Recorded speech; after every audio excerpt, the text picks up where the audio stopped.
And so I was a little fearful because I thought, what am I going to do now? Yeah. And then there was a peace that came over me my junior year in college, my redshirt junior year, that the Lord's like, I got you, man. Whatever happens. 94, 94, it is more than 94. This is more than 94. Yeah, this more than 94. 90, more than 94. Yeah.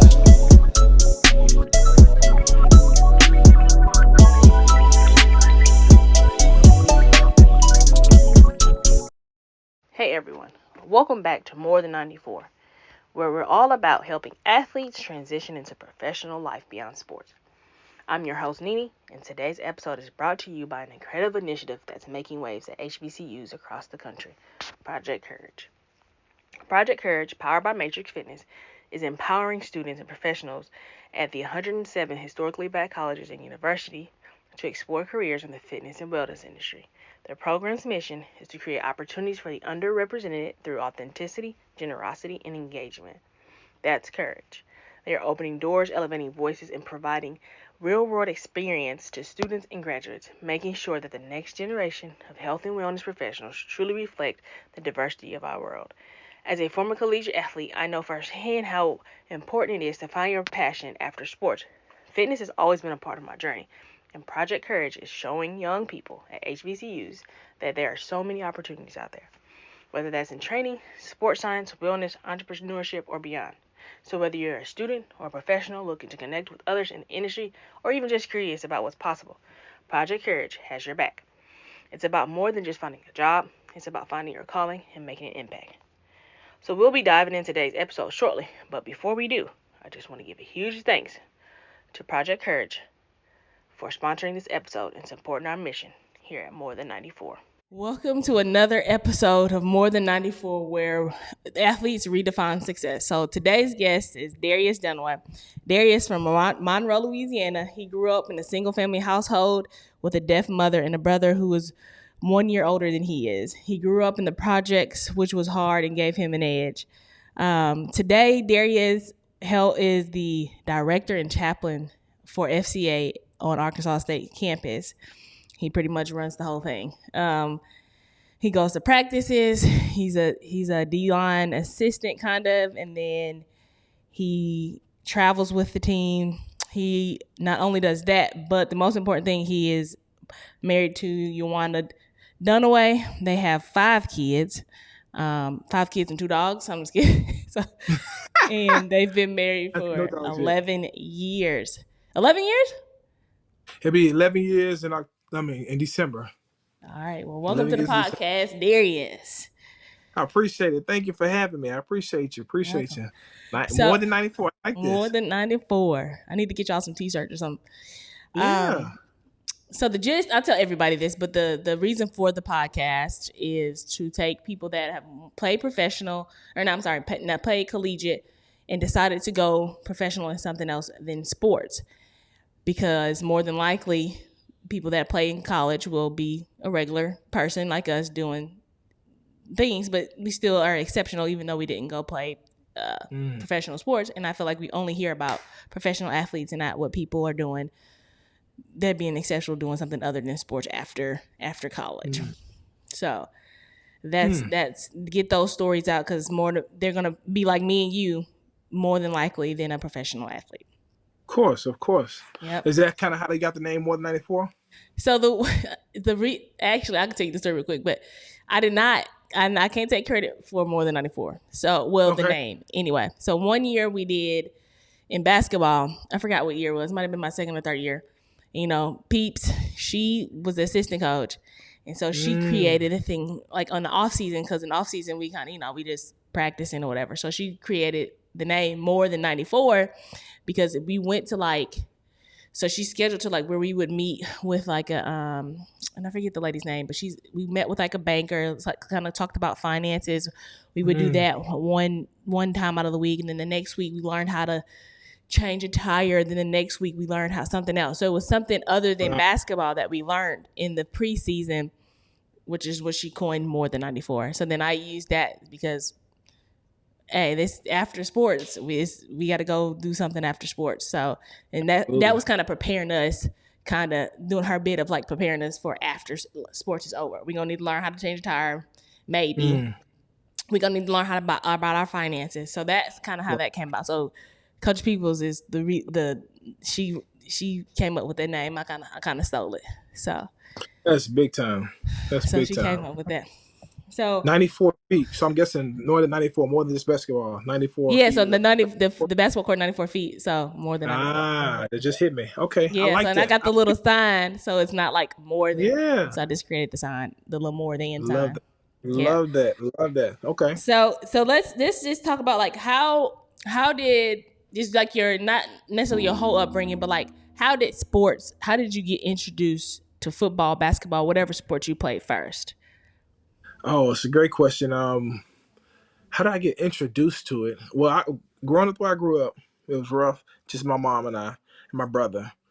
I wasn't really it wasn't really pushed up on us much. I guess I got involved with the Boys and Girls Club back home when all we did in our neighborhood was compete as well. We played basketball. They had a basketball court out there. That's about all we had. We had a little field where we could play.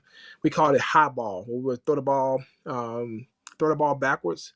Whoever catch it, you had to avoid being hit and try to go Oh, score a touchdown. everybody It has was like a different name for it. Everybody I talk to that yeah. play football is like a different name. It's the same thing. Oh, exactly, yeah. So you get tackled, you get up, you throw it backwards, and you go and try to make another tackle. And that kind of I guess that those things started it because I realized I was a little bit better than I was better than a lot of my friends. Yeah. And when I competed on the court, on the football field, even in other things, I was pretty good at it. And I guess it wasn't until I got into school, junior high school, actually elementary school. 6th grade, I was like 6 foot tall. Yeah. But a little bit before that, I think 4th grade, or 3rd or 4th grade, I started playing some flag football, and then it kind of built on from there as I continued to get bigger. And football became a big deal, but basketball, I thought I was gonna be a basketball star. I ain't gonna lie to you. Yeah. Basketball, I picked up basketball 6th grade, 7th grade. I won a state championship 7th and 8th grade in basketball. Played wide receiver in football. Wow. Yeah, I was cold. I wasn't very fast. I'm honest. Yeah, I ain't gonna lie to you. I wasn't very fast, but I was cold. And my coach looked at me and said, I'll never forget this. Coach Hamilton said, "Hey man, if you listen to me, I can get you any school in the country." I said, "What?" So I said, "Tell me a little bit more about that." And college wasn't even an option for me. I didn't think about college much. My mom didn't push college for me because she didn't go. My pops, as you know, he was absent. He didn't go to college. Yeah. I go up the line, very few people have. My uncle did go. He went to LSU, but it wasn't for athletics. He was smart. He's kind of set the standard a little bit for us, but he lived in a different state, so we didn't see him often. So college wasn't a big thing that was pushed upon us. But man, when he said that to me, something clicked. Okay. It was the idea of getting out. And so I said, "All right, coach, what I need to do?" He told me first thing we need to do is change your position. I said, "Yeah, hold on. What you talking about, coach? I'm a receiver." I got to catch the ball. I mean, for sure you got the height though. But I honestly, I didn't like for sure basketball just because I know you, but just for sure basketball. I definitely kept. I was a 3-sport athlete in high school, but I thought for sure basketball was gonna be the way. And then I started doing the math. I was like, hold on, this cat. We got about 7, 8 dudes that was solid on my basketball team. Only 2 of them got scholarships to go play high major. I mean, some other guys got scholarships at smaller schools. I'm thinking, bro, this ain't he got 2. Well, I was a center at my high school, and in basketball, and I'm like, this dude is 2-3 inches taller than me, and he barely got a shot. Man. And I'm talking about barely got a shot. So I'm going. I'm gonna weigh my options, right? And I started playing defensive end with football, earned a starting spot as a freshman, and that kind of just set it off. I had guys, Les Miles, coming to meet up with me. I went meet up with him in Baton Rouge. I had several opportunities from Oklahoma State to Arkansas, all these schools that were showing me interest, even just as a sophomore in high school, and that kind of started my love. I kind of really took it serious. I always worked hard, but I think I would say I started taking it more serious, maybe towards the end of my freshman year, early sophomore year, when I realized what I could do and how I leveled up to the competition because I was playing varsity. I skipped JV, I skipped freshman ball. I just went straight to varsity as a defensive end, and I wasn't very strong either, but I was able to have a lot of success from just being an athlete. That kind of just launched me into the real grind to get to college, to get to the league. But I know I'm talking a lot, but what fueled that beforehand was to be honest, if I'm being honest, to throw a middle finger up to my pops for not really being there. Like this, to have a level of success, get into the league, to say, hey, I made it without you, you know. But yeah, I don't want to jump too far ahead. But no, you got it. You good. But so that, and then also I forgot to mention that also me and Darius are both alma maters of Arkansas State University. That's right. I played basketball. Darius obviously played football. So let's fast forward. Okay, now we know how you got into sports. So now, what got you to Arkansas State University? Oh, it's a great question. Never heard of Arkansas State in my life. Never heard of Jones Me Arkansas either. in my life.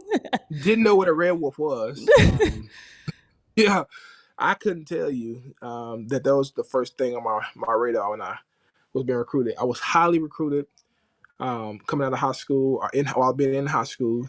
I had a phenomenal sophomore year where I've done some amazing things. I broke my high school backboard my sophomore year, fun fact, playing basketball.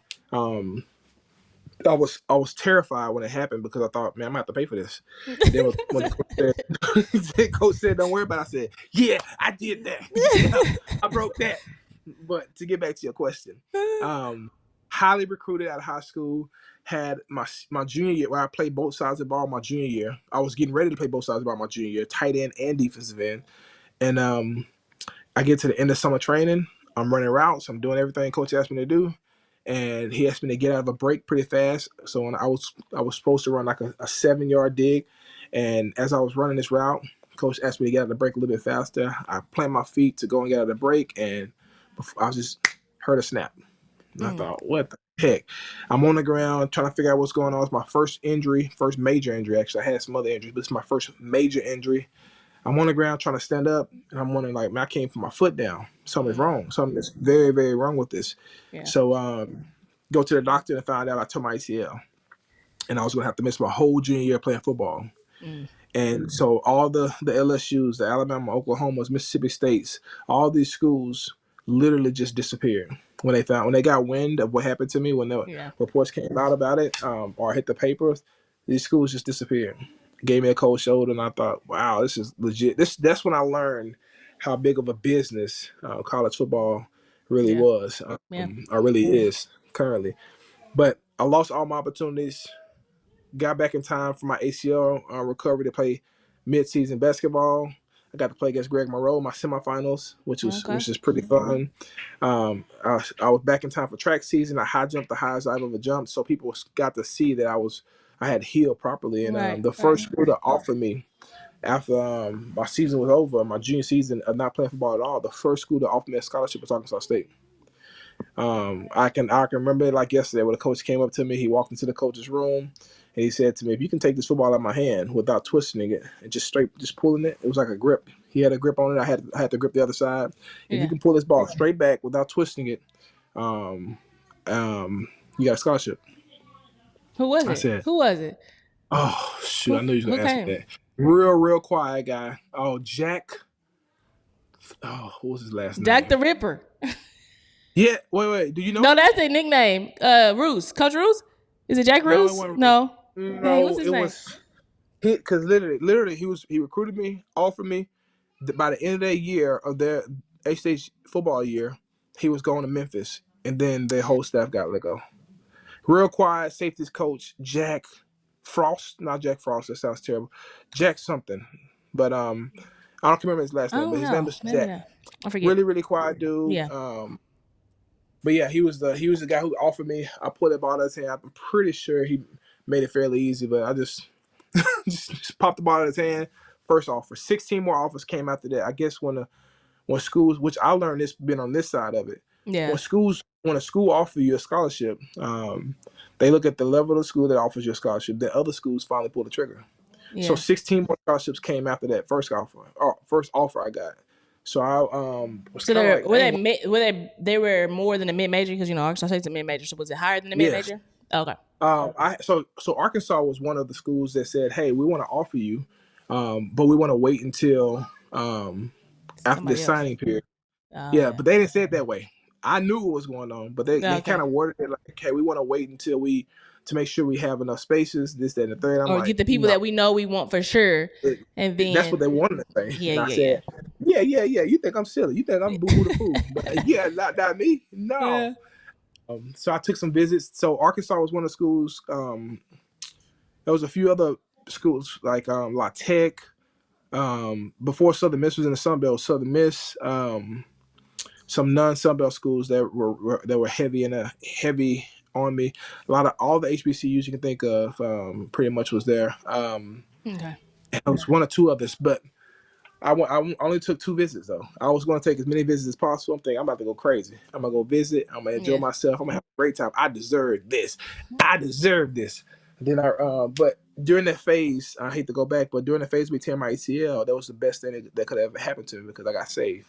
Yeah. My life totally changed. What I idolized, which is sports and dating, what I made my idol became more clear to me when it was Right. taken away from me. So God revealed that to me, and man, it allowed God to reshape my heart, refocus me, and I made a commitment to follow Him. Yeah. So when I was taking my visits, when I made the decisions to do all this stuff, I had to do that with the thought in mind. Lord, help me to step outside of myself because most of the time, all of my life up until that point, I had been making my own decisions for myself, Yeah. not trusting the Lord at all. So when I had all these visits planned, Mm-hmm. and God was like, "No, I want you to go here first." Arkansas State wasn't part of the plan.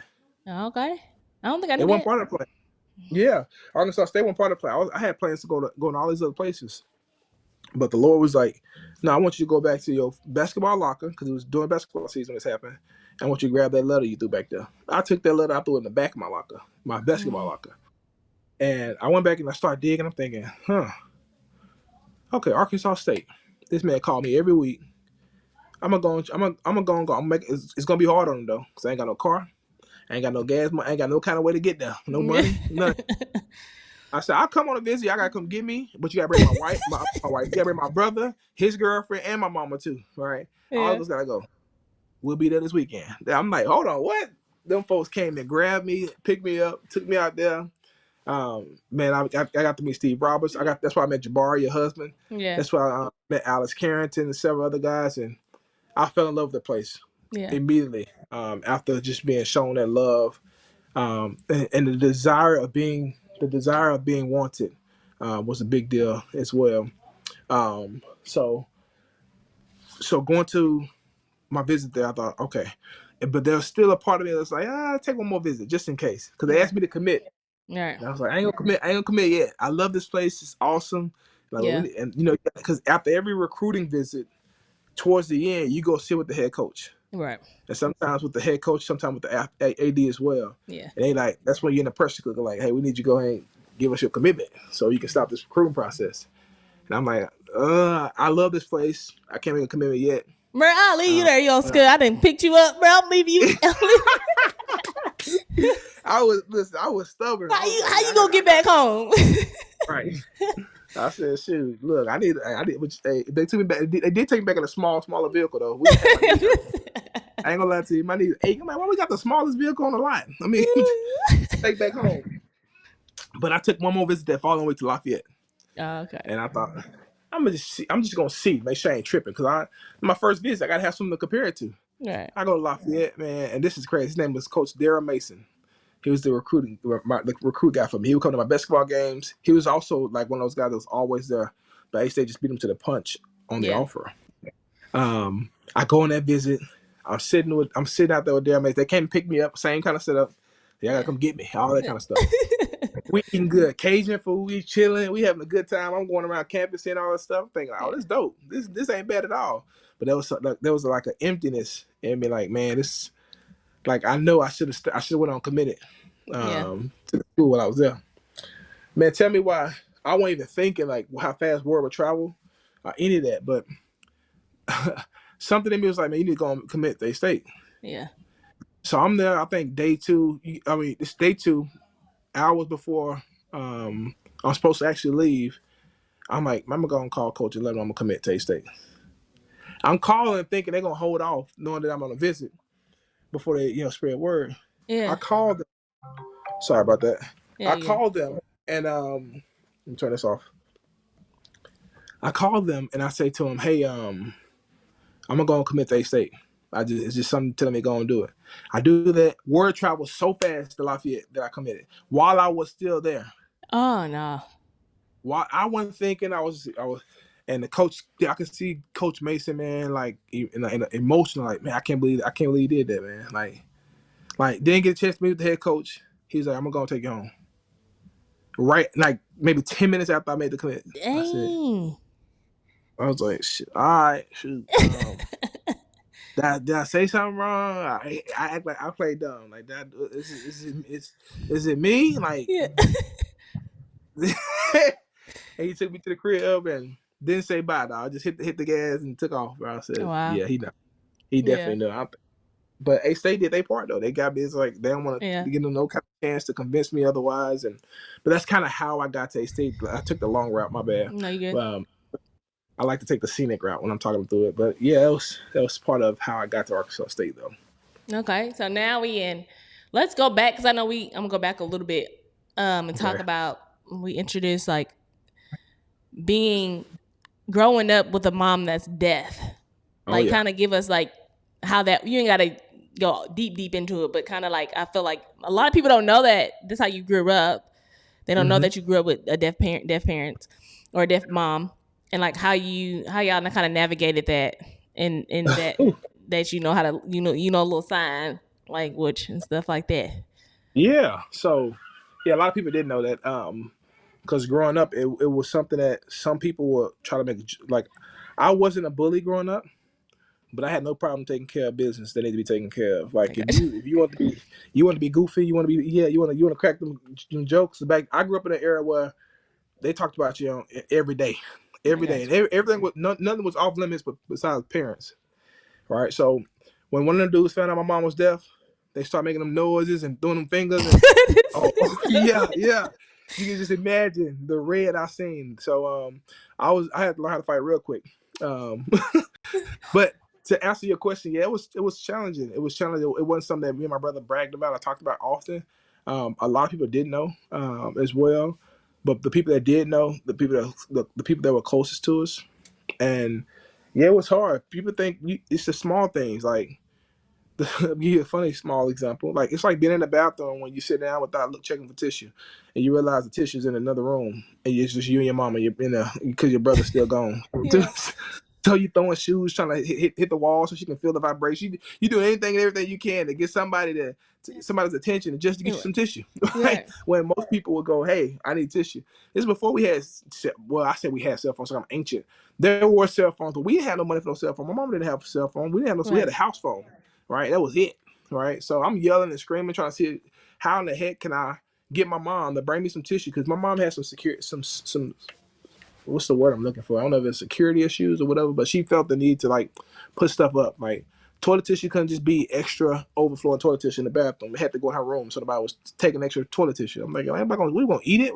We just using it. Yeah. But I guess because my brother and I used so much, maybe because she was trying to manage it, and maybe she was a manager. She was trying to manage. But then she also hid her sodas in her room, like her Pepsis, and the Little Debbies. We had to sneak in there and get them as well. Like all that was in her room, right? The good stuff. Cause y'all eating up everything. Y'all two boys, they in there eating up everything. So you're probably right. You probably managing because that stuff be going in a day. Yeah. So yeah, so it's stuff like that people don't think about, like trying to get your mom's attention, or waking up for school, or somebody's at the door, right? When they ring the doorbell, if her eyes are closed, she ain't hearing that bell. Then the light flashing in our face, but they ain't flashing her face because she sleep. All right, so things like that were difficult. Was something we had to adjust to. When phone calls came in and she couldn't hear what was going on, and the TTY, that's what we called it back then, the TTY. You have to pick the phone up, put it on the TTY, and type your message out. But if we couldn't get connection through a TTY service at the time, my brother and I, as kids, had to interpret to our mom what was going on. When bill collectors came to the house, right, and she would tell us to shh, be quiet. They at the door. I'm like, yo, you over there walking around your house shoes? Shh, everybody can hear that, right? Her loud feet walking in. I'm thinking, Mama, you telling me to be quiet? Your feet making the most noise. It was all those things, which now I look back on, I laugh at. But I grow an appreciation because she was super patient. Like when she go through to make an order at the drive-through line, she tell me what she want. It's like, this is what I want. So we got to go and talk and have that conversation with those guys. Then she got to a point where she got tired of waiting, so she'll write a note and hand it to the person because she was very creative in a lot of those ways. But I think it was hard, but it molded us. It made us tough in a lot of areas. Like she didn't let us. She didn't baby us in a lot of ways. All right, we washed our own clothes for the Yeah. most part. We did a lot of stuff on our own. My bad. I need my keys. Okay. So sorry. We good. She good. All right. It's We can edit one it out of out. it's It's one out of fine. five. It's Yeah. Okay. pre-recorded. It's pre-recorded. Okay. Oh, okay. Yeah, we can edit it out. Okay. Park it on the street, baby. We got a little storage unit out there trying to, yeah, whatever. So get back to it. Yeah, so it was hard. Yeah. It was challenging, but what's the last thing I said? I want to make sure I pick up right where I left off. Oh, she said she would just get creative, and then like she didn't baby you, and like y'all had to wash your Yes. clothes by yourself and all that stuff. Oh yeah. So yeah, she didn't baby us. We had to Yeah. wash our own clothes most times. After we got to a certain age, it was like, no, y'all wash your clothes. You want this? You need. So she taught us at an early age how to be responsible, right? Whenever we had issues at school, so this is the crazy thing: we had issues at school, elementary school. First off, we walked to school.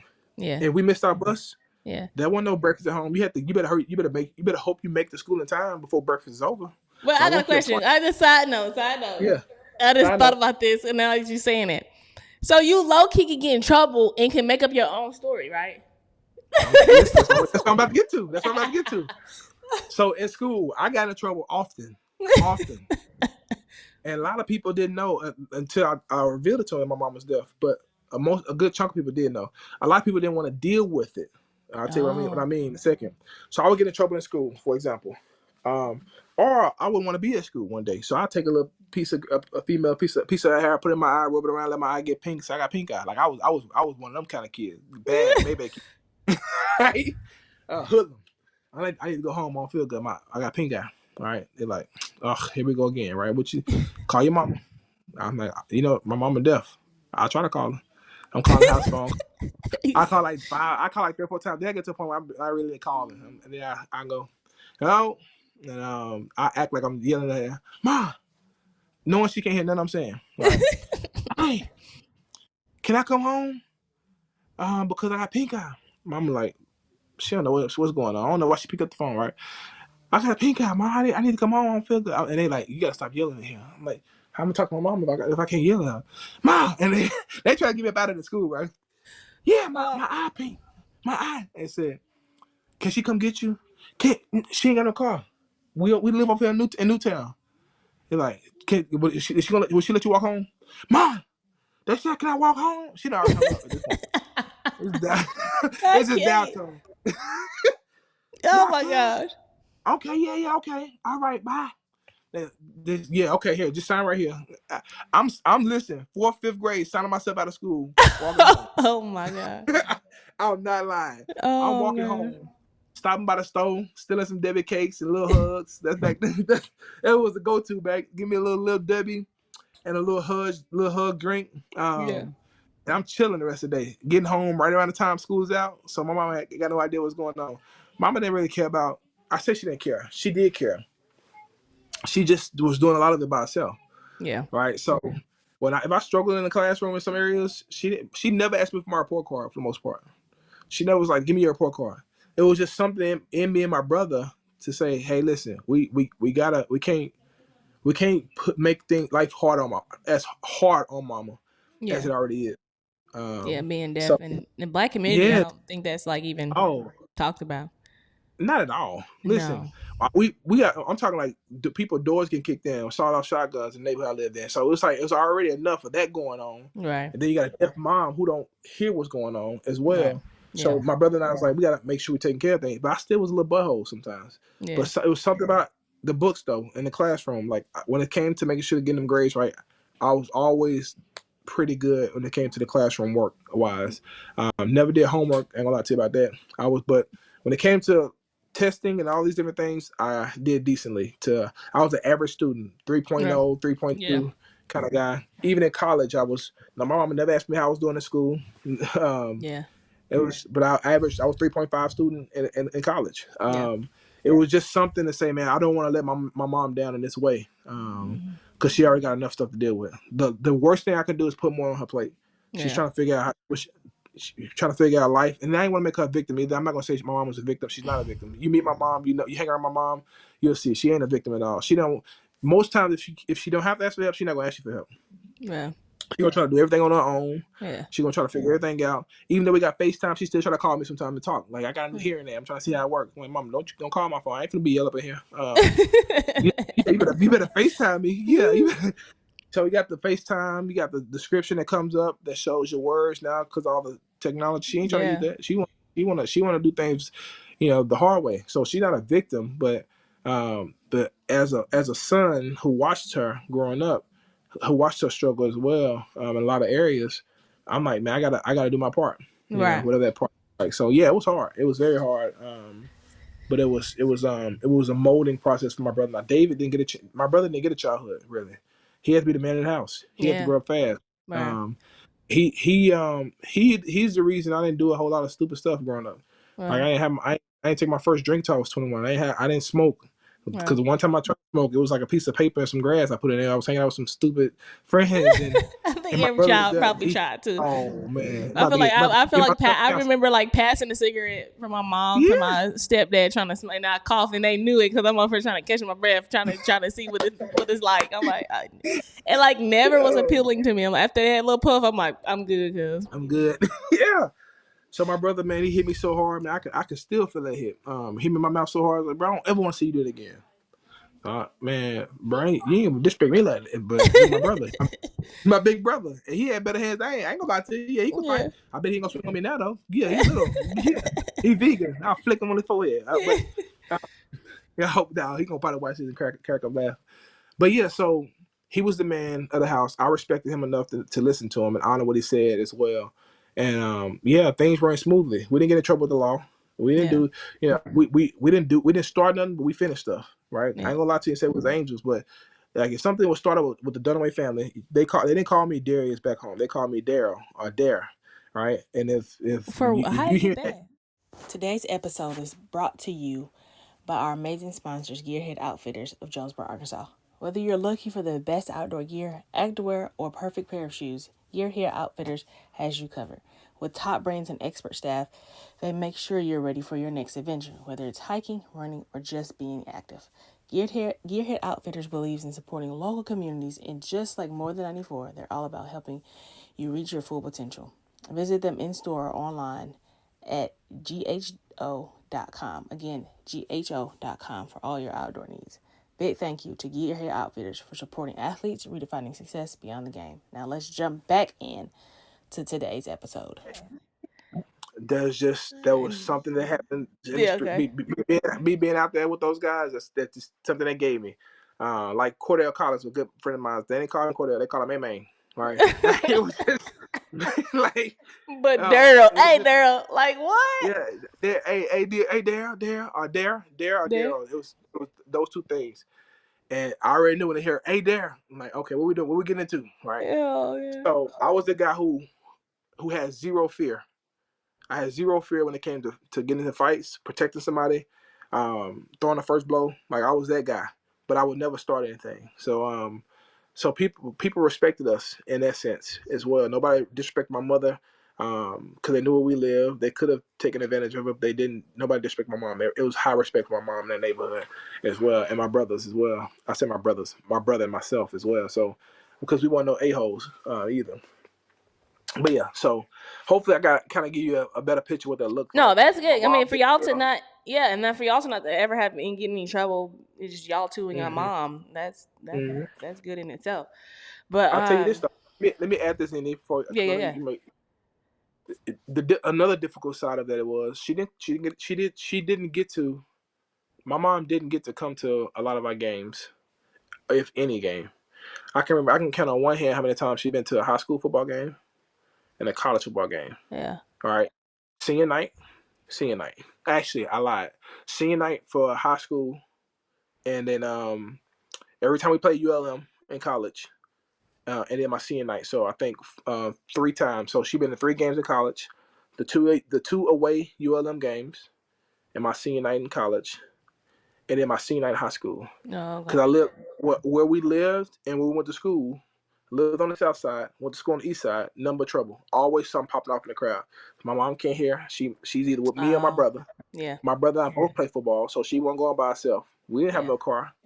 We didn't get a car until my junior year of high school, and it was a Hmm. hand me down from my granddad's girlfriend, who gave a 05 Malibu, right? Gotcha. So yeah, so that was some of the difficulties, like looking into the stands and not seeing your mom, but seeing your friends' parents or whatever after the Right. game when Yeah. you coming out the field looking for that. Or you get home from after the football game. She ain't only ask you how the game went. She's over watching Cops, right, with the TV all loud like she can hear it. Yeah, Yeah. yeah. Like, go turn the TV down, Dave. Yeah, but Yeah. so it was that was a part of it as well. But there was no question of her love for us. There Right. was no question, even in the midst of all that. So yeah, my bad. Yeah, and I got a story. This is like my favorite story, but like the fact that I remember I don't know, it was a while ago, but like with your oldest. Now I say that like Hmm. I some people know, but when she was able to sign to her grandma, I'm like that's so cool to me. Like Yes, you can talk to your yes. grandma and they sign to her. That's so cool. Yeah, So so all of our kids are learning sign language, have learned and are still learning sign yeah, language. And that was one of the things that I agree with. That's a big deal when she gets to FaceTime and yeah, my mom is doing sign language to her and she's able to do sign language back. And even at the house, they still do it now, even when they're not talking to each other. Like my wife bought this thing for the kids. Of course, she's all into all this stuff, but to help them. I already breathe through her mouth when she sleeps, so she bought this little tape thing that keeps her mouth closed to help her yeah. She with be some. there now. Yeah, breathe through her nose, but it's supposed to fix some other stuff too, like Yeah, health things, because health nose related. has Yeah, I know what she talking about. all that stuff, right? And I'm like, cool. So she got that before bed, and I guess she had to get up to go do something at some point in the night. She comes to me. I'm like, what you doing out here? Why you not in your bed? And she has to tape it on her mouth so she can talk. So she did all in sign language. All right. Oh yeah, Hey, all right, go ahead and do that. She was just telling me she had to use the bathroom, and or she went to fix her blanket, or whatever the case may be. Or she needed help with something, and I'm thinking, look at this girl, man. So it's like a little proud dad moment as well. yeah. And my mom, she gets so much joy when she see the kids doing sign language to her. Like, I Yeah, love because you. they I get to communicate with their you. grandma. Like this, have that same Right. experience with other kids and their grandmas. That's Hmm. when I seen it, I thought it was the cutest thing. Oh yeah, fun experience for sure. Yeah. So you can transition to like after sports. Like Hmm. and we didn't hit a lot on your football career, but obviously you played at Arkansas State, and now we're done with football. So Hmm. how was that transition for you, being officially done with football, and now we got to go be a whole adult in these streets? A whole adult in these streets. It's a great question. I thought for a long time football was gonna be the ticket for me. Yeah. Right? I thought, man, this is gonna be my way out. I'm gonna take care of my family. I'm gonna do all these things through this one sport. This is gonna be my like this. I'll be able to provide so much for my family through this game that I get to play every day. Yeah. But as I go throughout, I know we're talking about after. I'm gonna get there. But as I was going through my career, God was continuing to teach me and mold my heart to show me that I didn't say this with my mouth, but my actions said this, right? And many athletes struggle with this as Mm-hmm. well, in Yeah. some sense. That listen, this game is not your savior. I am, Mm-hmm. right? I love your mother a whole lot more than you could ever love her because I made her. She's mine. I'm gonna protect her. I'm gonna take care of her. Yeah. If you make it to the NFL or not, you're not a failure. Right. Um, so don't make your whole life so focused on getting to this one. Don't make victory or don't make the success of life based off of your of if you land on an NFL roster or not, or if Yeah. you get a chance to play on Sunday nights or Sunday mornings. So as I was struggling with that, letting the idea of God calling me maybe to something different go, I suffered several other injuries. I told you about my ACL in high school, but I also tore my MCL in my junior year of college as No. well. I had a partial torn labrum in my shoulders from taking on so many double teams as well because I played defensive end and defensive tackle some towards the end of my career at Arkansas State. So I suffered more injuries. I dislocated the elbow. against Oregon, playing against Marcus Mariota. And I was getting many signs that this is not where I should be going and the direction I should go in. So I was a little fearful because I thought, what am I going to do now? Yeah. And then there was a piece that came over me my junior year in college, my redshirt junior year, that the Lord was like, I got you, man. Whatever happens, I got you. I said, okay. As you know, you know just as much as I do. Robbie Fowler, he was a phenomenal help to help me see this more clearly as well. Yeah. That guy got us under control. We don't have to worry and stress about what we have or don't have. So I thought, okay, I'm done. I'm not gonna even do pro day. I'm not gonna try. I'm not gonna do anything. I'm just gonna move on. I'm gonna be done with it right now. I'm not gonna wait till my senior year and say, yeah, mate. No, I'm just gonna enjoy and embrace the moment, live in the moment, have a great senior year, have a great time, which I did as well. Got to pro day. Family was disappointed that I didn't do pro day. Like, you ain't doing pro day. What you mean you ain't doing pro day? Had two teams to offer me opportunity to offer me an opportunity to come and do a tryout or to make a practice squad or to possibly see if I can make a team. Turn both opportunities down because I was that much under the clarity that God had different plans for me. Right. So what that did for me was lean on my degree. As you know, as an athlete, you have to take some classes you don't even need just to make sure you stay eligible. Yeah. You don't get in the way of your training. So you got to also push some classes back that you need to take, but you may not be able to take that semester. That happened to me like 2 or 3 times. So I should have graduated earlier than I did. I graduated with almost 180 hours. Wow. Right? And I only got a bachelor's degree. Yeah, they crazy. Yeah. I took some you ain't even double. Hey, did you double major? I should have. Yeah, I should have. I didn't know I could do that, right? I told you I wasn't planning on going to college, but I had 180 hours almost, and I still was, after I graduated, after I finished playing my last season, I needed another semester to get my to do my internship get my degree, because internship was always during the season or during the fall or whatever. Okay. I get that done, get my degree in education, I go straight into teaching. I'm thinking, all right, Lord, use me in the education world. This is my first legal job, right? my first real job. And I get my first paycheck as a teacher. After teaching my first month, I'll never forget this. I signed my first salary contract, $37,900. I thought, so this is back in 2014 or whatever. I'm thinking, oh, this is dumb money. Yeah, this is great. This is dumb money. Like, I'm about to go crazy, right? I say I'm about to be booming, right? Type. So I signed my contract. I get my first paycheck the first month after I teach. And I'm like, this ain't adding right. This bad. Somebody right. I pull my check out. I'm like, man, who is FICA? I mean, like, what? Why they taking so? How they get so much? That was my taxes. Yeah. Had no idea, as a single man with no kids or a married man with no kids, how much taxes I had to pay out of that amount. I thought, okay, this ain't right. So I picked up a second job. I started working at City Youth part-time as a teacher. So I would teach all day, go straight to City Youth for the after-school program to get another little paycheck to make up for whatever I lost. And then I would get up that morning and do some personal training. I was doing some personal training with Walter Moody at the time as well. That's when he had his personal training deal. Yeah. So I was working little 3 jobs as a teacher as my first year out of college, just to try to make some extra money. Because I thought, man, I ain't know nothing about. I didn't account for FICA. Yeah, that was crazy. FICA and federal. Yes. FICA federal and state. Your state taxes. Man, they had my heart hurting. But yeah, so that's kind of what I did. I did that for a year. And let's be honest, I think Kelly already has confirmed this. I'm dyslexic. Gotta be dyslexic. I say that because I was great even in college, great in the classroom, no issues, great with testing as well. But when it came to standardized tests, that took a lot of time, where you have to read all this information and go back and fill all this stuff in. I struggled. ACT, struggled. Right? I graduated high school 3.7. ACT 14. 15. I think they get 13 for putting your name on it. Yeah.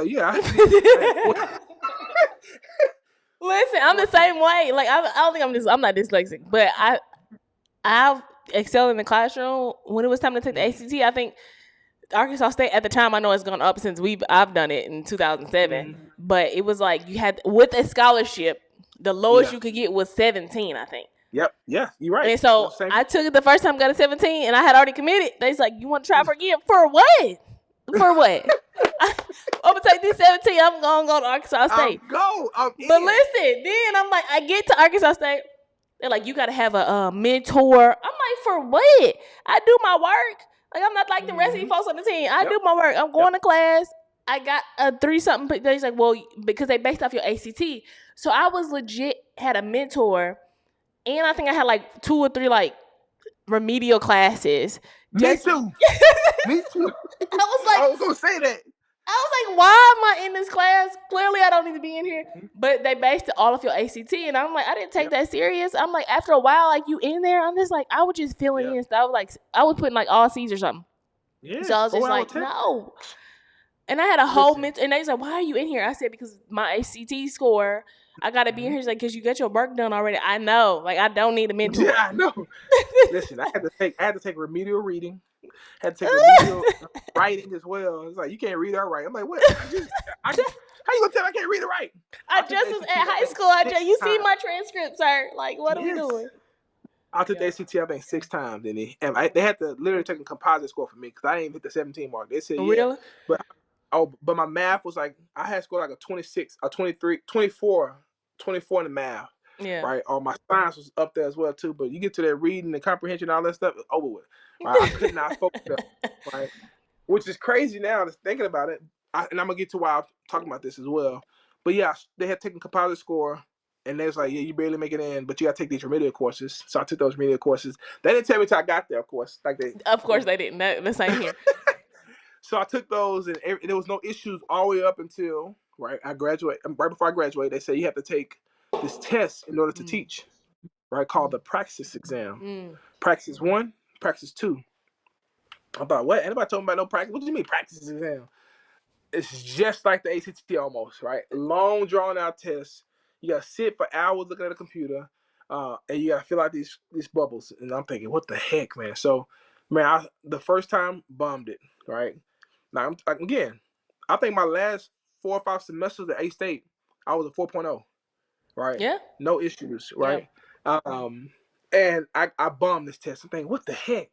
I get the study thing. I do all this stuff. I take this test maybe 7, 8 more times. I remember. One time Yes. you missed about 1 point, didn't you? 1 point, 2 points, 2 points, 1 point, 2 points, 1 point, 2 points, 1 point. You see my heartbreaker. So I went the whole year teaching. I got out of teaching. I had planned on changing jobs anyway because I was working 3 jobs anyway. But that helped me get out faster because I didn't pass my practice in time. So I couldn't yeah. And I told myself, I ain't got no more money to put towards it. We just gonna go do something different. All right. The Lord may be calling me something different. It's either the Lord calling me something different or to be teaching these kids. So I got up out of teaching. And I started working with Jabari at Premier Auto, selling cars, which again, never thought I'd be good at sales until I got into sales and I realized, man, this could be really good. And Jabari convinced me. Of course, he sold me on the idea of making big money though. Yeah, we was making some great money. It was a lot of healthy competition. I'll never forget. That's the most I made. I made what I made as a teacher. I think in my first 4 months working, and I realized at that point, yeah, this ain't that wasn't right. Teachers are getting raped. Right. Yeah. As much work as they do, because I was working my tail off as a teacher, putting together all these plans and getting evaluated, doing all this stuff, even doing the stuff that didn't even matter, right? But just to get that little paycheck. But needless to say, I got to selling cars, had a lot of success selling cars with Jabari as well. And Ray Osmond gave me an opportunity. I'm thankful for Ray Osmond, who was the owner of Premier Auto at the time. And man, that changed my life because, again, you got to think, I got married my senior year to Joanna, and she was an accountant. She was doing fine as well. She stayed with your mom. So we didn't stay together. She stayed with your mom as well. Yeah. But, yeah. I was thinking like, okay, I gotta do something. I can't just stay home. I can't, something gotta be done because we're living with you guys at this point, I think, as well. Yeah, we were roommates. Yeah, in the townhouse. Yes, right. Yeah. In a townhouse. But so selling the cars opened my eyes to even more. Like, man, I can do more. I think sales is the way to go. Yeah. But of course, God continued to pick in my heart and say, hey, listen, I'm just preparing you. I'm just preparing you. And 2 years after that, selling cars, guy kind of started me into the way of ministry. I got a phone call from a guy at A-State who said, hey, there's a position open up here in ministry where we can do full-time ministry on campus. They talked about you. They love you up here because I was already doing stuff with those guys still that was done to me as a player. Yeah. I just did it for free. And so the Lord convicted me to do it. And I told Todd, okay, I'm convicted. I'm convinced that this is the route I want to take. She said, well, before you could say yes to it, just understand you got to raise your support in order to do this. And I said, hold on, what you mean I got to raise support?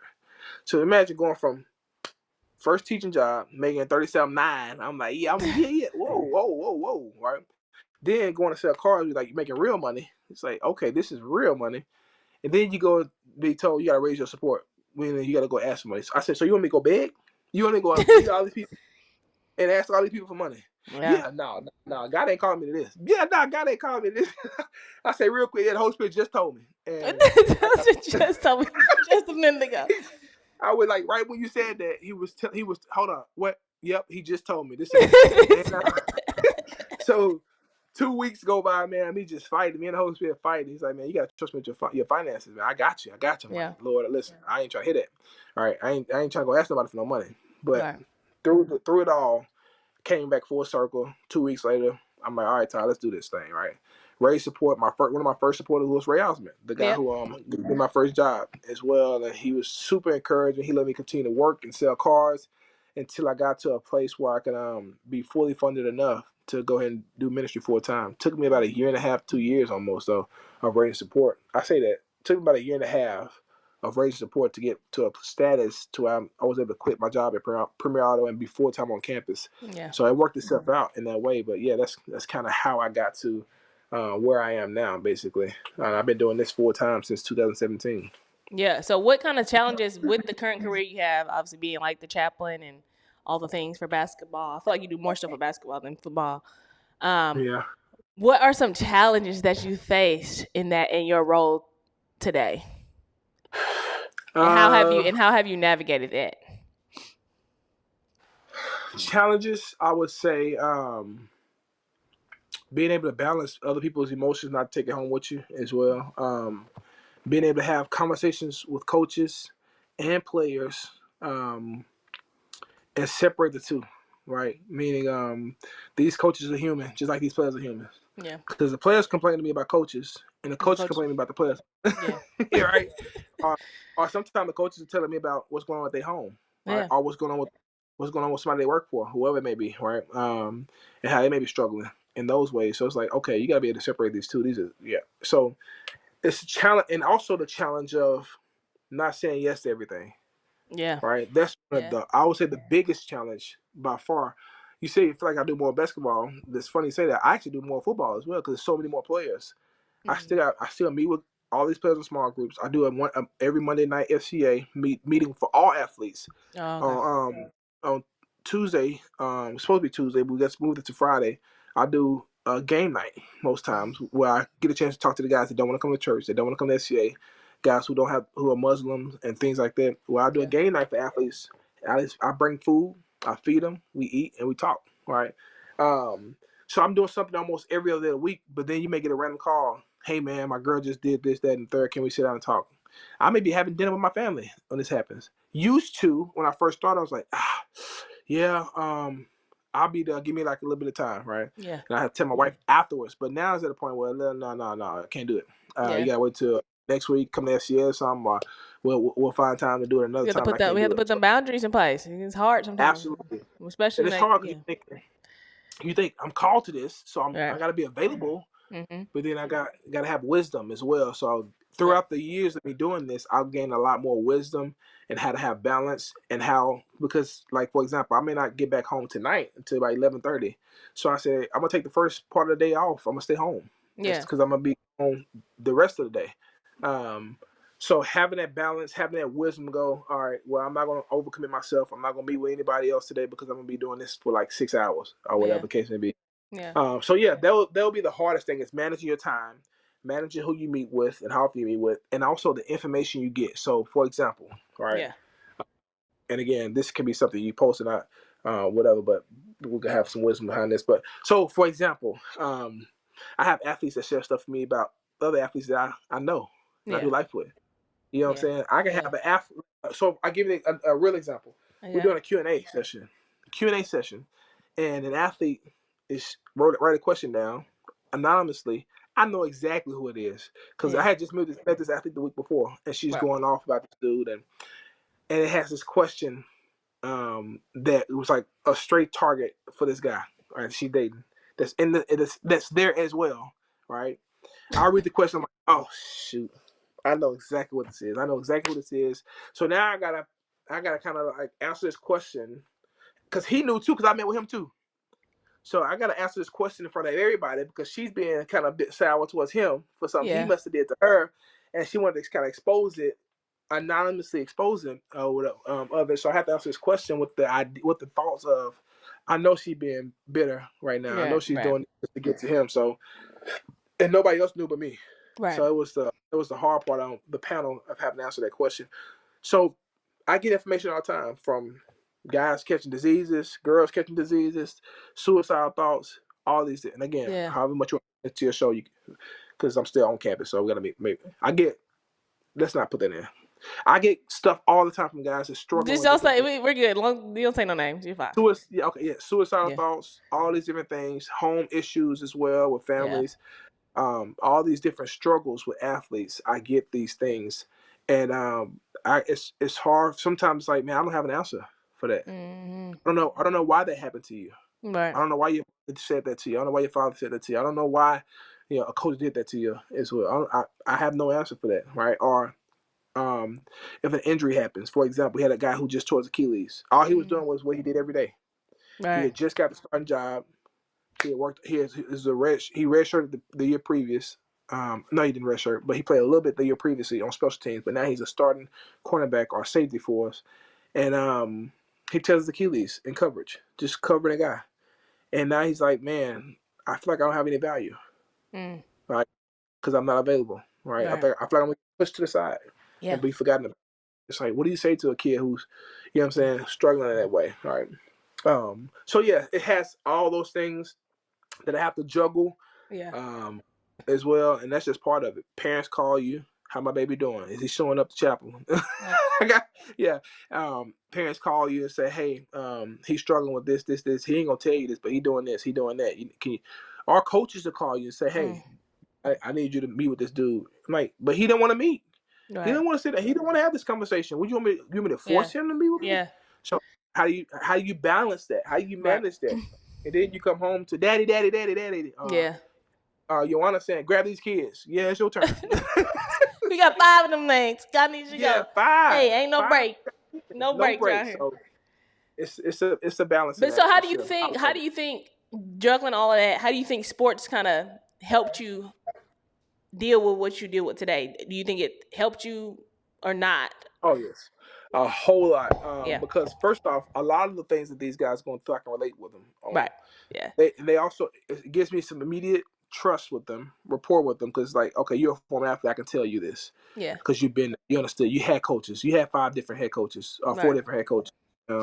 So you got the experience of having a new coach. Yeah. You've been injured before, Mm-hmm. so you battled back from injuries as well. You grew up in a single family home, so you understand the fight between, the fight of this anger I have, this frustration I have. So you've gone through a lot of the things I've been through.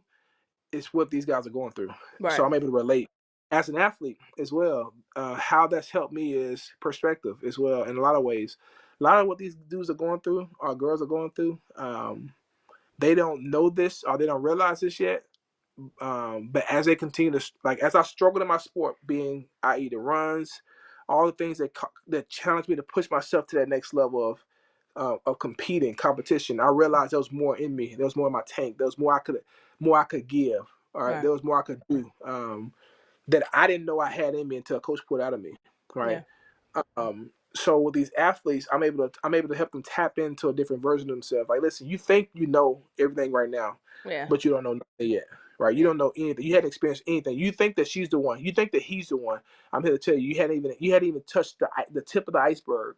of what God wants to do in you and through you, right? Let me show you. Let me take you on this journey, right? Right. The consistency from sports as well allow me to be consistent with these guys I meet with them, right? To follow up with them, to challenge them as an athlete, right? Sometimes as an athlete, I don't have the thought of tiptoeing with these guys. I call people out. I'm Right. like, hey man, what you doing, bro? You know you look goofy right now, talking like this and doing this, and you want to come up here and pray and do all. You look real goofy right now, doing what you're doing, right? Yeah. Yeah. Or I'll tell a female, stop calling my phone and ask to meet with me when you gonna go back and sleep with that same dude. All right, Yeah. don't call me. Don't waste my time. I said you met me for an hour and a half 2 weeks ago. Next time we meet, you got 45 minutes. And the time after that, I'm gonna split that time in half too. You better stop wasting my time. You're gonna keep doing the same things. Don't call me to feel good about yourself after hearing the truth, to go back and do the same thing. So I'm able to be straight up front with people as well. Yeah. Something Yeah. I learned through sports. Not sugarcoating things, and get straight to the point. So yes, to answer your question, yes, that has helped me, and those are some of the ways it's helped me. It's probably many more as well, but those are some I can think of right at the top of my head right now, though. Okay. And so I was trying to go back and think, with that position, like, how do you kind of like? I know you hinted on it a little bit, but like, you have a whole family at the house. You have that. I Mm-hmm. mean that. And I know your personality is, but you can get drained, and then you got to come Mm-hmm. home where you have 5 kids and a wife that you have to attend. Like, how do you balance that? Um, Besides having the boundaries in place, you got the boundaries in place. How do you? I guess my question is, how you are intentional when you have to be that person at work all day? Because Right. if I'm talking all day, and then I get home, it's like I still have to Yep. engage my kids and my wife, and Mm-hmm. Mm-hmm. so how do you kind of be intentional about that? And that's something I'm continuing to learn and be better at as well. That's a great question. Excuse me. That's a great question. Something I'm continuing to learn and be better at. What I do is, so I've done several things. I got to a point where now I get to take the kids to work with me some days, and I don't Yeah, take all of my. I take one kid, 2 or 3 kids, certain days of the week. Like, hey, this day of the week you gonna come to work with daddy, and this day of the week you gonna come and work with daddy. That way, so I can have the individual one-on-one with the kids while I'm continuing to build that relationship with them. My wife gets the break she needs as well during the day. I also try not to plan anything before noon most times, knowing that my days are so hectic sometimes. I try not to plan anything before 11, 11:30, so that I'm present at home. I'm able to do all the things. I'm full on energy in life. I'm able to play, do all the stuff I want to do with the kids as well, up until they give it for nap. yeah, That way I go to work for several hours. When I do come home, I'm able to give them even the little bit more I have left in my tank as well. But what helps me is my time to pray and say, Lord, would you just I want to lay this all before you. I'm not trying to make this a spiritual podcast, but no, I am a chaplain. no, but no, but that is your I profession. yeah, I pray and I ask the Lord to just like allow me to, when I walk into the house, give me some renewed energy, some renewed strength to love my family well, to serve them well, and to be present in the moment. So what I do not do enough of is take my phone, put it off to the side on silent, try not to answer any phone calls. I do end all my phone calls before I go in the house, and I try not to take any more phone calls while the kids are awake, so that I'm present in the moments. I read with the kids every night, try to get in the gospel with them. Try to spend that same amount of time with my wife as well after they go down. Still try to do date nights with my wife once a week. Um, Even if I gotta bring the food to the house and say, hey, Right. look, date night here. I'm gonna put a little tablecloth on this table. I might go change my clothes, put a little nice shirt on. Yeah, the pants, the jacket, all that. Yeah, I still try to wind it down a little bit. So, and I think with my wife, what helps is she understands the title I have. She understands the work I do. She understands how hard it is. She also understands that there are some abnormal breaks I get to. Like during the summer, it's a little bit less, so I have Mm-hmm. more time. We can take a trip. We can do things like that as well. So it's a balancing act to where she understands. She's more patient with me. Like I said, I got my Bible in here so I can so when I see it right next to my bed, I can grab it and read with my wife, because Yeah. I'm not gonna be the guy that's gonna remember things all the time, especially when I'm doing all the other stuff. She's like, well, you can pour into all these other cats, but what about us? You're right. So I gotta Yeah. look over and make sure I see it. I see it so that I can do that. And again, I'm not saying I'm consistent. I got to figure it out, and I'm still figuring out how to do that consistently as well. As my wife gives me a look like, you looked at it. We gonna pick it up. We're gonna read it. So yeah, so to answer your question, I don't have it all figured out yet. Yeah. I'm still learning. I'm There still you go. learning how to have a great balance. And I know that. I'm aware of that. I'm aware I don't have it all figured out. I'm aware that things are going to continue to change, but for the better. And I'm looking forward to more opportunities to pour into my family as well, as I am pouring into my family, but even more opportunities to do this well while pouring into my family. I'm looking for opportunities to hire more people on campus, because I know I need about 2 or 3 more people, honestly, realistic on campus, that allow me to go from this role of being hands-on to saying, hey, I'm going to shepherd and teach you how to be this, while I spend more time here in this areas as well. So multiplication rather than just addition. So if I can get more people, 2 more people to do what I'm doing, I can split my time. I can save that time for my family as well. So that's what I'm working towards. But in the meantime, until I get there, I'm just doing what I just listed to you earlier with the family. I make it work. I may take like for a day like today. Well, it's a bye week. All right, baby, what do you need done at the house? Right. Yeah, okay. I'm gonna wash all the clothes. You just relax. I'm gonna fold. I almost lied. I ain't gonna fold all the laundry. I'm gonna try to fold. Y'all gonna I'm gonna listen try to like he fold. lied. Yeah. I'm gonna try to fold as much laundry as I can until my hands start try to cramp it up or whatever. Which like Before after a 4th cup. I want to backtrack a little bit, Darius, because I want to talk about My bad. before we wrap it up, because I know you got stuff to do and kids to look after. But when you said when you got into basically FCA, you had to raise support, and so I want to because there can be a negative connotation behind that, and in the Black community, for sure, they don't understand what that means to raise support, and the fact that your spouse may or may not be working, and they're not working, what that looks like in the demographic you're in, and where you and who actually are your supporters. So like kind of walk through that and what that looks like for people that may like, okay, maybe I want to be a chaplain. And not everybody has to raise their support. I'm not saying that, but the people that may have to raise their support, what kind of challenge did you face with that in itself? And how did you kind of like have to overcome some of them like stereotypical kind of situations? Because you are 6'something", Black, tall, like asking folks for money. Asking folks for money, right? So the people I thought would say yes, say no. The people I thought they'll say no sometimes say yes as well. Okay. But I will say this: raising support is probably one of the hardest things about my job as well, because it's a consistent thing. You never know. Tomorrow, somebody could say, I can't support you anymore, and you got to go re-raise their support. Most recently, I had one of my 3rd biggest supporter maybe, who died in a plane crash. Ooh. All right. Yeah. So it's like, that's gone. Dang. All right. All that's gone.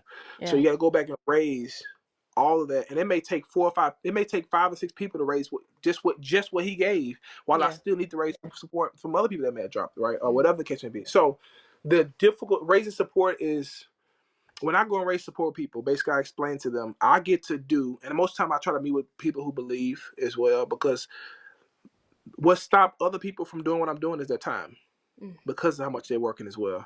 So I try to get people to see, hey, I get to do what, through the funds that are given to me for support, what most people desire to do. Yeah. Right. So allow me to use your funds to reach the people that you would want to reach as well. Right. God has used you to be gifted in this area of life, doing what you do, and it's blessed you in a way financially to have some extras.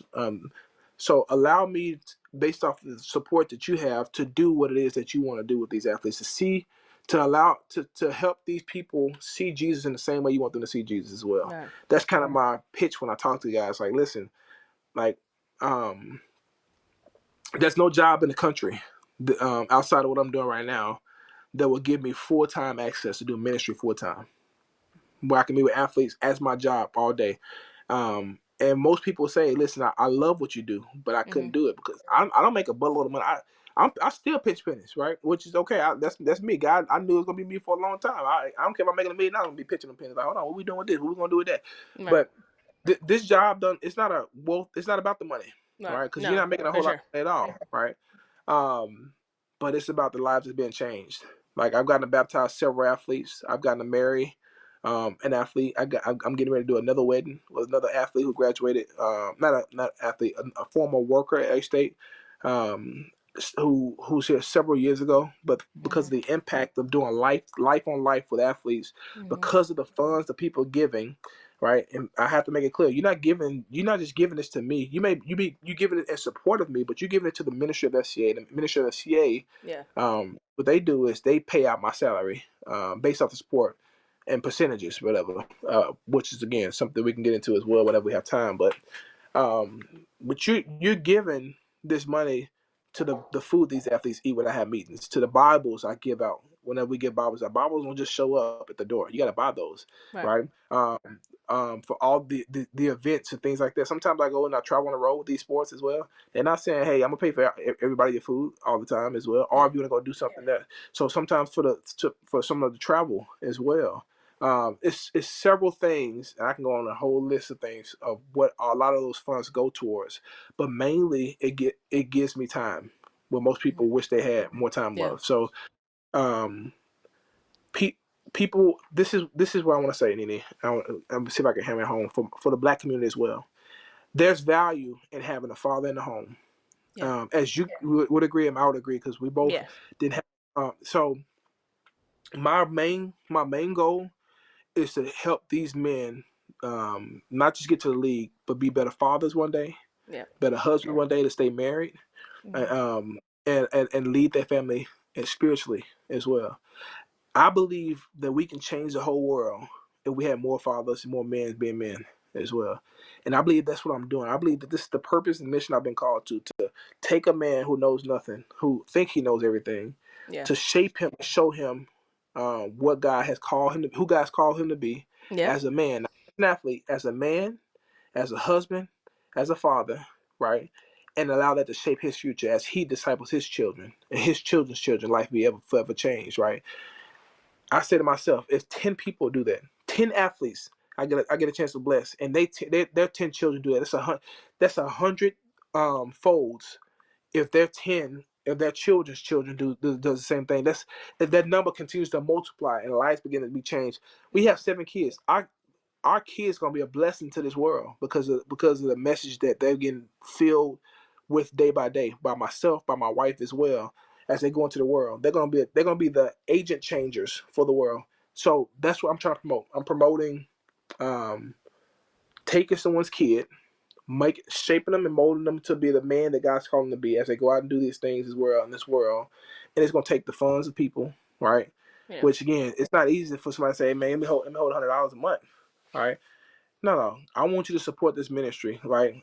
So that I can reach a potential child that you may have had in college sports, college athletics, right? Because actually I have that right now. I have guys I've known who's had children are now in college. I had a kid who's the running back for UCA, was my 6th grade student when I got my first job teaching.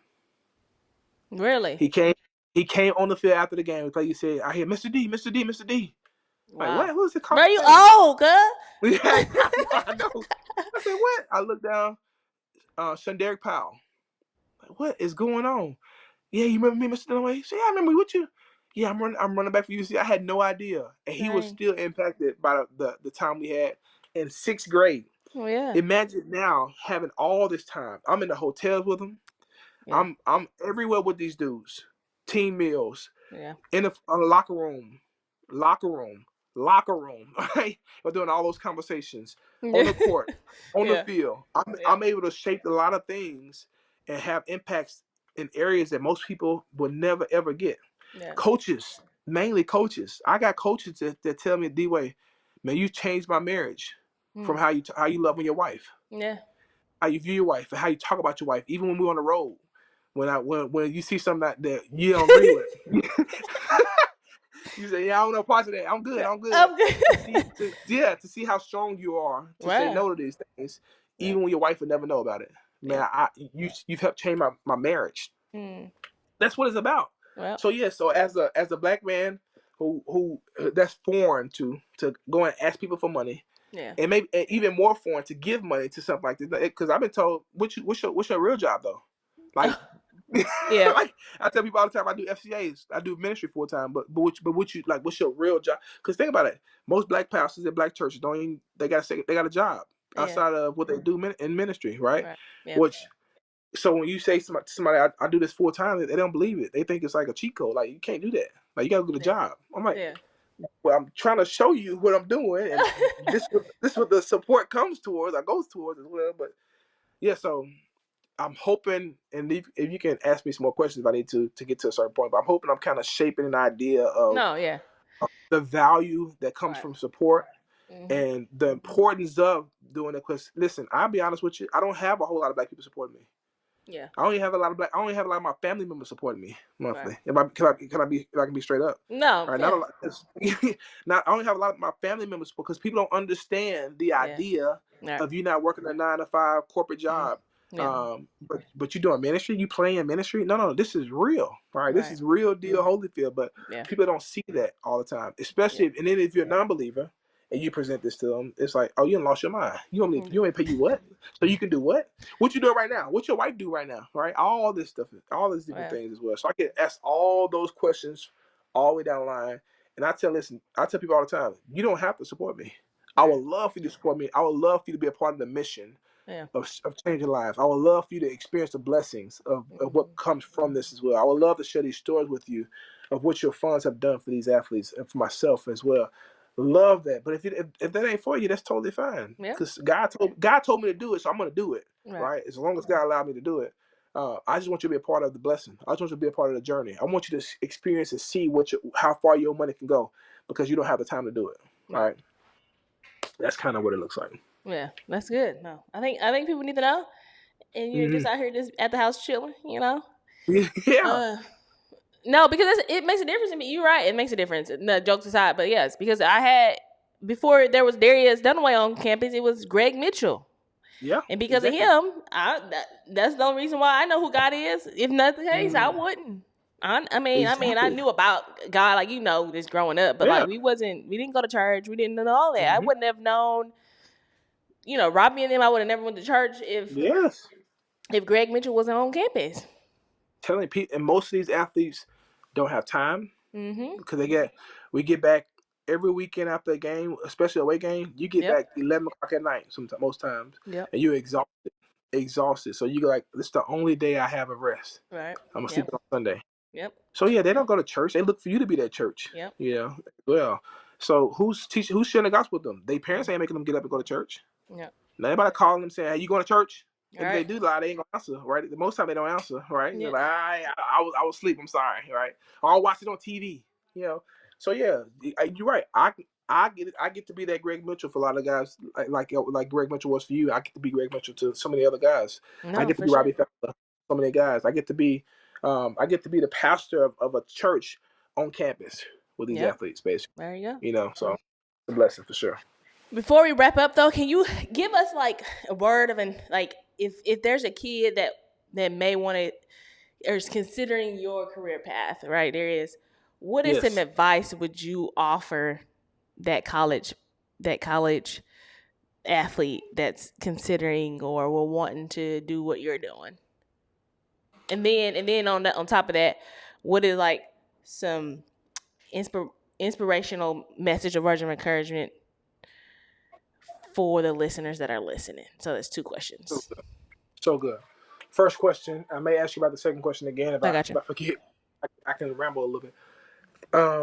If somebody's looking to do ministry full time, or if they're called, because I feel like you don't look into ministry. If they feel like they call to ministry specifically in your field, dealing with athletes, what kind of advice would you give them? Maybe that you didn't have, or did somebody gave you this advice and you share that advice with that college athlete, because they might be so impacted by you that they might want to go do or feel like they're called to go do it at another school, high school, anything like that. Yes. First thing I would say, and we have athletes now on campus here that former athletes got the disciple. He's actually on campus with me doing FCA full time as well. First thing I would say is you're not God. It's so easy to try to get in the place of like, I gotta do X, Y, and Z, or I won't feel like a failure. I won't feel like enough. Or God is using you. Mm-hmm. to get to these athletes.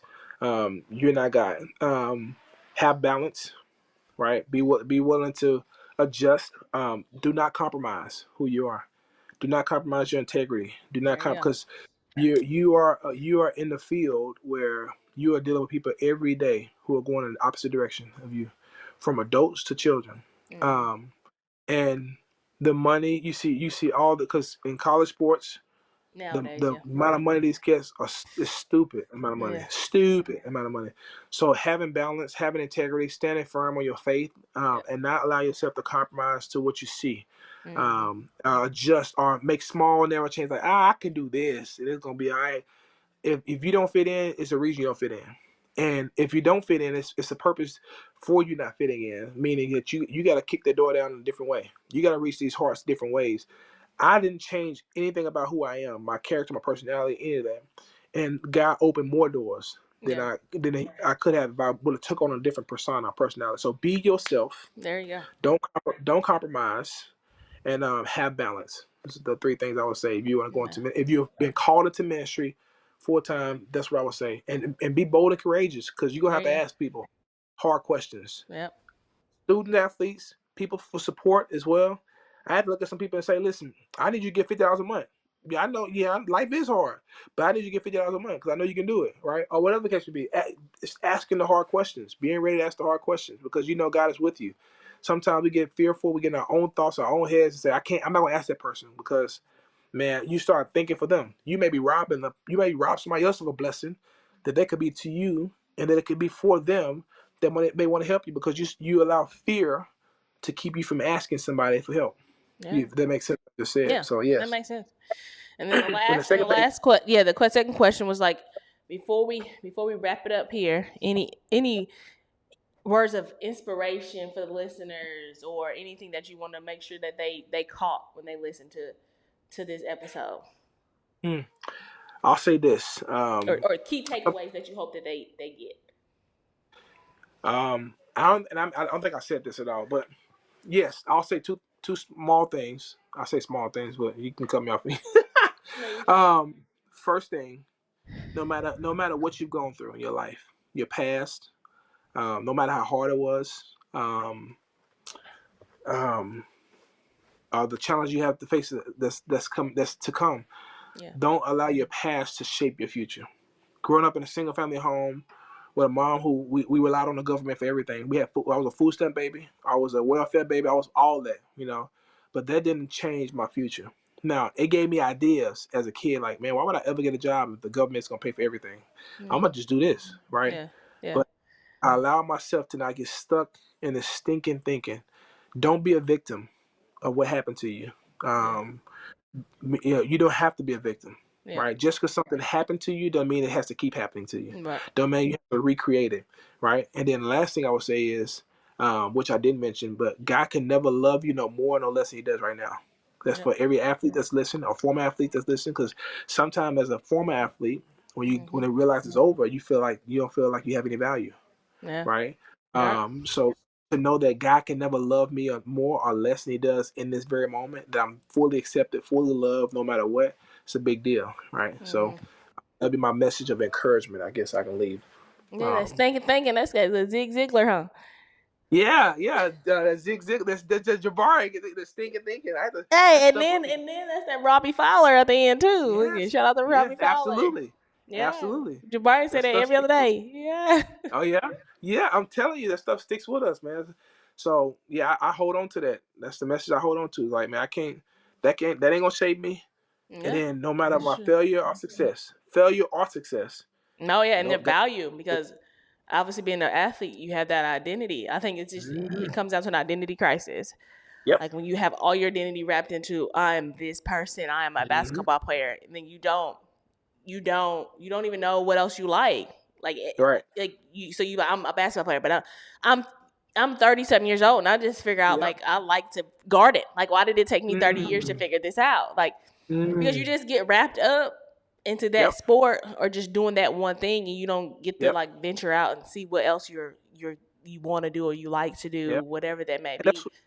and that's what we've been coached to do though. Our Yeah. coaches coached us that way. to be all about this one thing, to be focused, to don't miss the mark, don't miss the goal, don't like we've been coached to be very, very, very detailed to perfect our craft. So Yeah. everything else we blocked out. Mm-hmm. So yeah, we get stuck on this thing, but then when it's over like that, you like, what now? Now what I do? Now I gotta figure Yeah, this out. I much and rather have everybody figured ain't this no out when coaches. I was younger than now having to figure this Yes, out at ain't no enough coaches telling you how to figure it out afterwards. They still trying to find the next job or trying to keep the job they got, or the next right? kid. So And next, yes. yeah, so it's So it's tough. hard. Like to I get it.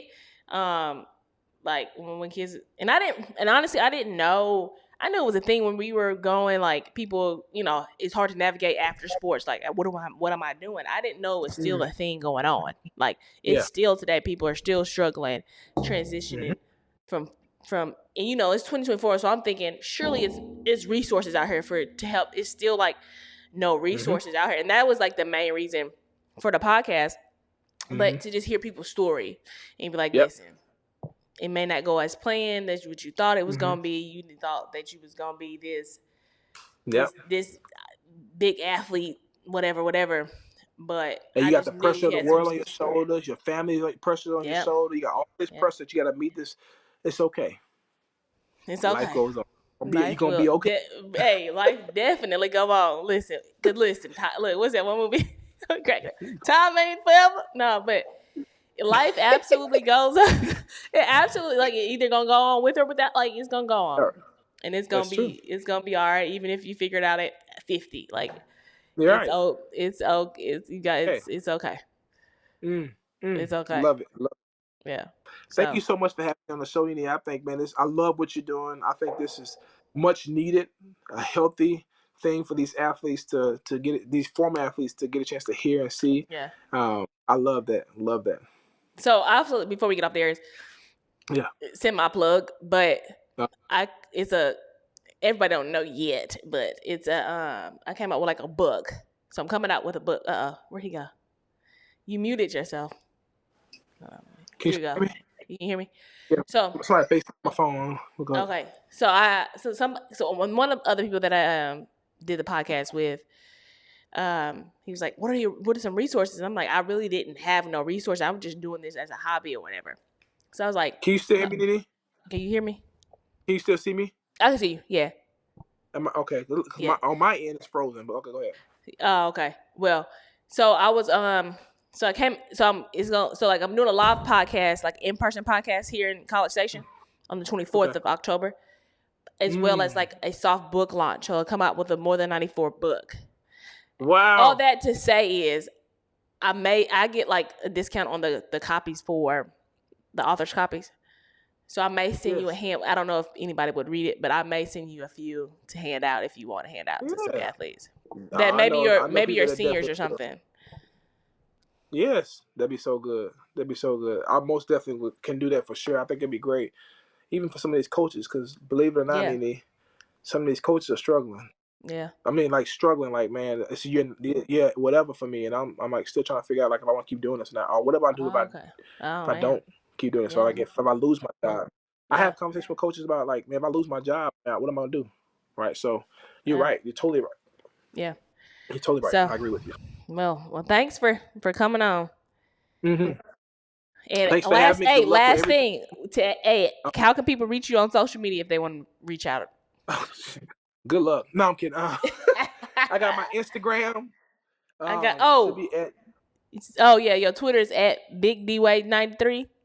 Yeah, it ain't right. Yeah, right now it ain't. I still got it, but don't reach me on there. You can try to reach me on there but man, Twitter's so nasty now. I mean, I just deleted it for a little bit because Yeah. it's like so much distraction. So Instagram and Facebook are probably the top two things. Darius Dunaway or at BigDway93. Yep.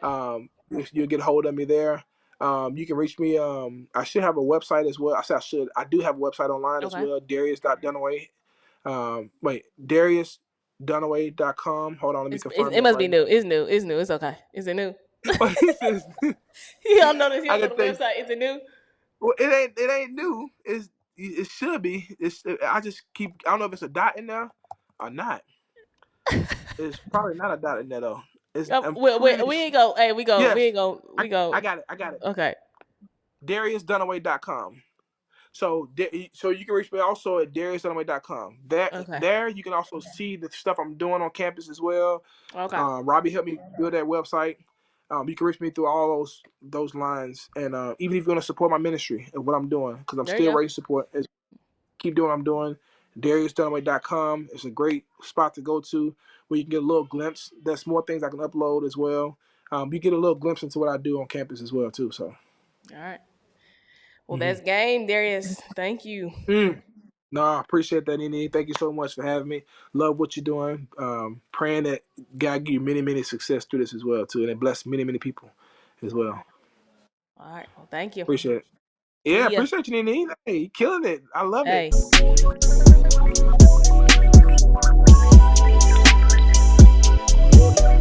If I'ma start it, you know I'ma finish it. I'ma show all of you folk with the businesses. Walk